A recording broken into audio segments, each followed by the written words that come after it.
દોસ્તો જય ગિરનારી, જય માતાજી. ગિરનારની અંદર એક તમને હું વસ્તુ બતાવીશ બહુ સરસ મજાની, જેને કહેવાય છે આપણે પૈસાનું ઝાડવું. તો મિત્રો સાચી વાત તમે સાંભળી, પૈસાનું ઝાડવું તમે જોયું નથી, હું તમને આજ બતાવું છું. આ ગિરનારની અંદર છે પૈસાનું ઝાડવું. નીરખીને જુઓ તમે અંદર, આ બધા પૈસા છે, પેલી બાજુ પણ પૈસા. આ છે પૈસાનું ઝાડવું છે ગિરનારની અંદર. દોસ્તો શ્રદ્ધાનો વિષય છે, એટલે આની અંદર પૈસા નાખવાથી લક્ષ્મીજી તમારી ત્યાં સાક્ષાત તમારી ત્યાં પધરામણી કરે છે એવી લોક વાયકા છે, માણસો વાતો કરે.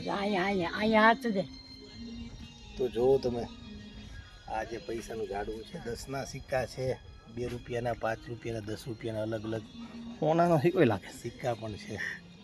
તો આને કોઈને જોવું હોય તો ક્યારેક પધારો ગિરનારની અંદર, પૈસાનું ઝાડવું જોવા તમે અવશ્ય પધારજો. તો લોકો વાત કરે છે કે પૈસાનું ઝાડવું ન હોય, પણ આજે આપણે પૈસાનું ઝાડવું તમને બતાવીએ. આ પૈસાનું ઝાડવું, આમાં પૈસા નીકળે. જો પૈસા. જય ગિરનારી. માણસો વાત કરે પૈસા ઝાડવા, પૈસા ઝાડવું છે.